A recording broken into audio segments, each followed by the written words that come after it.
Shalom, perkenalkan, kami dari kelompok 4. Di sini kami akan mempresentasikan tugas manajemen keuangan dengan materi tentang risiko dan tingkat pengembalian atau risk and return. Sebelumnya, perkenalkan, nama saya Maria Vanista Bidiso dengan NIM 1919034. Perkenalkan, nama saya Evelyn Agustina Raja dengan NIM 1919004. Perkenalkan, nama saya Adventi Demetro Salipelokila dengan NIM 1919022.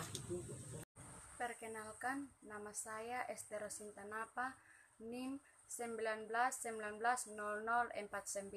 Perkenalkan, nama saya Erlin Ismidayanti Ningsi Adi, NIM 1919041.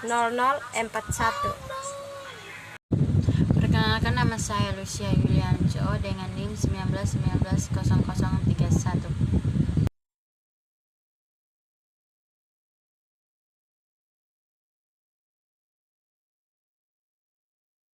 Baik, yang pertama saya akan menjelaskan pengertian risiko dan tingkat pengembalian. Risk and return. Tingkat nilai pengembalian dan investasi dapat dilihat dari kinerja keuangan dari uang yaitu diinvestasikan tersebut.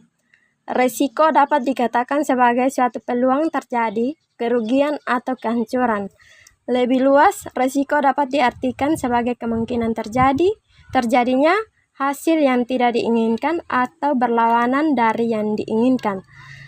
Risiko and return atau pengembalian adalah kondisi yang dialami oleh perusahaan, institusi, dan individu dalam keputusan investasi, yaitu baik kerugian maupun keuntungan suatu periode akuntansi.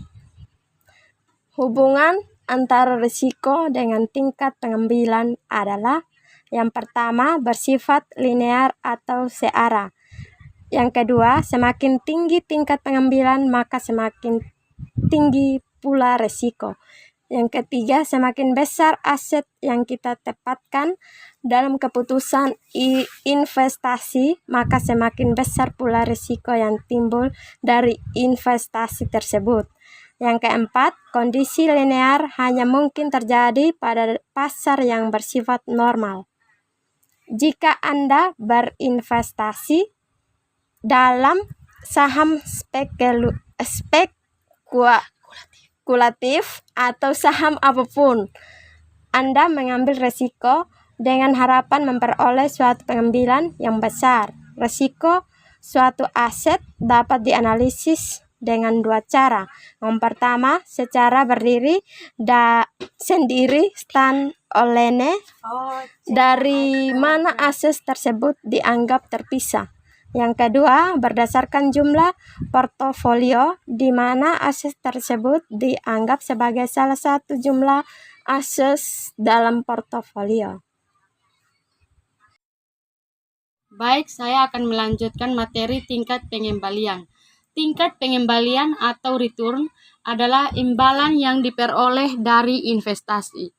Pengembalian dibedakan menjadi dua, yaitu yang pertama, pengembalian yang telah terjadi atau actual return yang dihitung berdasarkan data historis. Yang kedua, pengembalian yang diharapkan atau expected return akan diperoleh investor di masa depan. Pengembalian investasi adalah dalam bentuk uang, biasanya dinyatakan dalam persentase. Tingkat pengembalian sama dengan jumlah yang diterima kurang jumlah yang diinvestasikan per jumlah yang diinvestasikan. Misalnya, tingkat pengembalian sama dengan 1.100 kurang 1.000 bagi 1.000 sama dengan 0,1 atau 10%. Tingkat pengembalian saham dapat dihitung dengan rumus berikut. Return sama dengan capital gain atau loss tambah yield.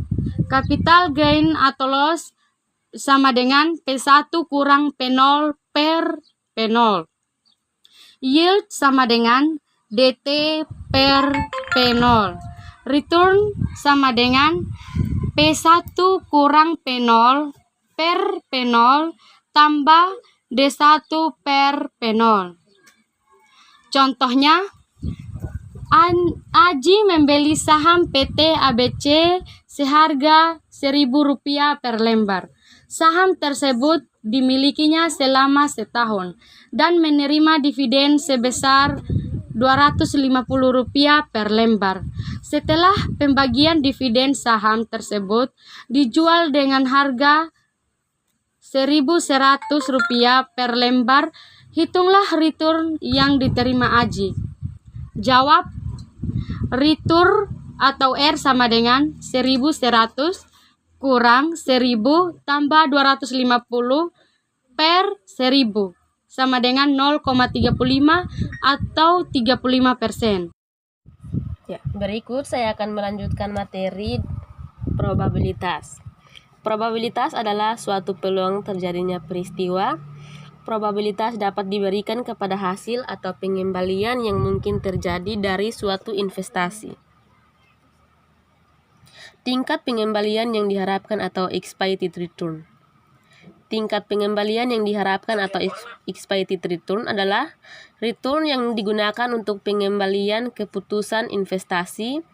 Return ini penting dibandingkan dengan return historis karena return ekspektasi merupakan return yang diharapkan dari investasi yang akan dilakukan. Expected return atau tingkat keuntungan. 1. Jika probabilitas tidak sama, rumusnya seperti ini.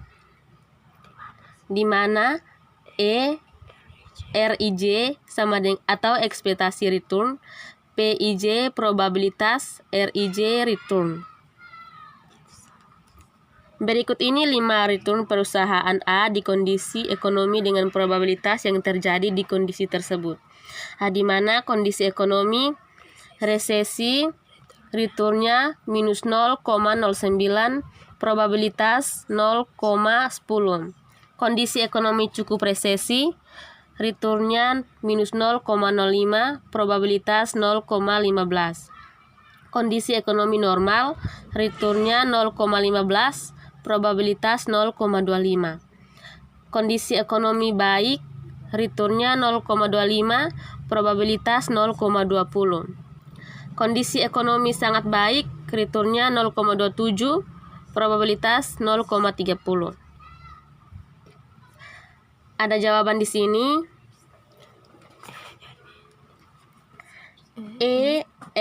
RI sama dengan RI1 kali P1 tambah RI2 kali P2 tambah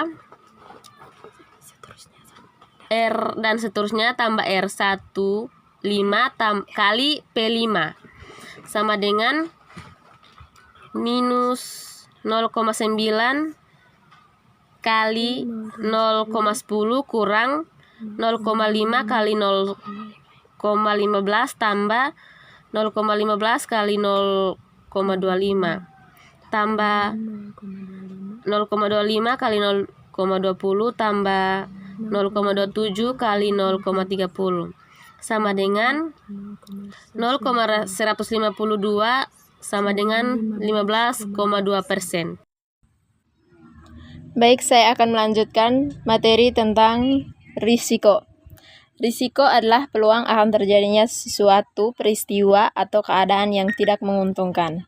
Risiko adalah besarnya penyimpangan antara tingkat pengembalian yang diharapkan atau expected return dengan tingkat pengembalian aktual atau historis. Risiko dan waktu. Risiko adalah fungsi dari waktu. Distribusi probabilitas dari cash flow akan mungkin lebih menyebar sejalan dengan semakin lamanya waktu suatu proyek, di mana tingkat risiko ke persepsi manajer ke beberapa perusahaan besar cash flow terjadi selama usia proyek dan harapan terhadap hasil, standar deviasi, dan expected return. Risiko dan waktu. Semakin lama usia investasi, semakin besar kemungkinan terjadi penyimpangan atas return yang diharapkan dari return rata-rata, yang disebabkan meningkatnya variabilitas. Suatu proyek berisiko tinggi dapat disebabkan oleh faktor situasi ekonomi, situasi politik, situasi keamanan, situasi pasar, situasi konsumen, dan lainnya. Disverifikasi risiko. Melakukan disverifikasi investasi pada berbagai jenis sekuritas, maka penyimpangan hasil pengembalian akan menurun.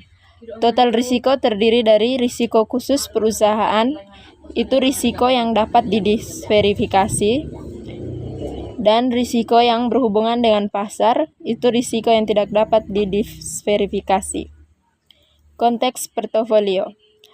Risiko dalam portofolio dibedakan atas dua, yaitu satu, risiko sistematis, itu suatu risiko yang tidak dapat dihilangkan dengan melakukan diversifikasi, karena fluktuasi risiko ini dipengaruhi oleh faktor makro yang dapat mempengaruhi pasar secara keseluruhan. Faktor yang mempengaruhi yaitu perubahan tingkat bunga, kurs valuta asing, kebijakan pemerintah.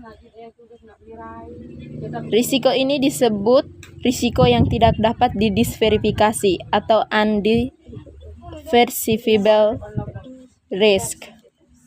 Yang kedua, risiko tidak sistematis, yaitu suatu risiko yang dapat dihilangkan dengan melakukan diverifikasi. Sebab risiko ini hanya ada dalam satu perusahaan atau industri tertentu. Terdapat fluktuasi risiko yang berbeda antara satu saham dengan saham lain. Faktor yang mempengaruhi yaitu struktur modal, struktur aset, dan tingkat likuiditas. Risiko ini disebut risiko yang dapat didisverifikasi atau diversifikasi risk. Baik, saya akan melanjutkan dari risiko saham individual. Nah, di sini terdapat rumus seperti yang ada di bawah ini. Dengan keterangannya, delta I2 sama dengan varians dari investasi pada saham 1 dan delta I sama dengan standar deviasi saham 1 dan PIJ probabilitas pengembalian pada kondisi J. RIJ itu tingkat pengembalian dari investasi pada saham I pada kondisi J. Dan ERI itu ER dari investasi saham 1. Kasus yang tidak diketahui probabilitas itu rumusannya seperti yang ada di sini. Kalau untuk mencari variansinya itu nanti delta I dipangkat 2 sigma RIJ kurang RI dikuadratkan dibagi dengan N. Nah, untuk mencari standar deviasi delta I sama dengan N sigma RIJ kurang RI kuadrat, J-nya sama dengan 1 diakarkan. Nah, akarkan dengan N. Dan selanjutnya itu masuk di risiko portofolio. Nah, risiko portofolio itu dapat dihitung dengan rumusan varians dan standar deviasi. Nah, seperti yang ada di sini, rumusnya dengan keterangan simbolnya itu P sama dengan koefisien korelasi dan P dikali IJ dikali delta I kali delta J itu kovarian saham I dan saham J. Nah, selanjutnya korelasi. Korelasinya korelasi AB dengan RAB itu sama dengan nanti dibagi dengan delta A kali delta B. Kalau kovariannya itu kovarian A B sama dengan P dikali AB dikali delta A dan dikali delta B dengan sigma N dikali P1, nanti buka kurung, RA1 kurang RA ditambah RBI kurang RB dengan I sama dengan 1. Dengan keterangannya, P1 itu probabilitas diraihnya pengembalian. RAI itu tingkat pengembalian aktual dari investasi saham A. RBI sama dengan tingkat pengembalian aktual dari investasi saham B. ERA itu ER dari investasi saham A, sedangkan ERBI ER dari investasi saham B. Baik, saya akan melanjutkan dengan materi risiko standar deviasi. Yang pertama, jika probabilitas tidak sama dengan rumus bagian di bawah ini. Yang kedua, jika probabilitas sama dengan rumus bagian di bawah ini, di mana zeta kuadrat I sama dengan varians dari investasi saham I. PIJ sama dengan probabilitas. RIJ sama dengan return. ERIJ ekspektasi return. N banyaknya pengamatan. Diversifikasi. Diversifikasi adalah berinvestasi pada berbagian jenis saham dengan berharap jika terjadi penurunan pengembalian satu saham akan ditutup oleh kenaikan pengembalian saham yang lain. 2. Bahan risiko portofolio dipengaruhi oleh yang pertama, risiko masing-masing saham, yang kedua, proporsi dana diinvestasikan pada masing-masing saham, yang ketiga, covariance atau koefisien korelasi antara saham dan portofolio, yang keempat, jumlah saham yang membentuk portofolio. Yang terakhir, beberapa jenis risiko investasi. Yang pertama, risiko bisnis atau business risk, yang risikonya ditimbul akibat menurunnya probabilitas perusahaan emiten.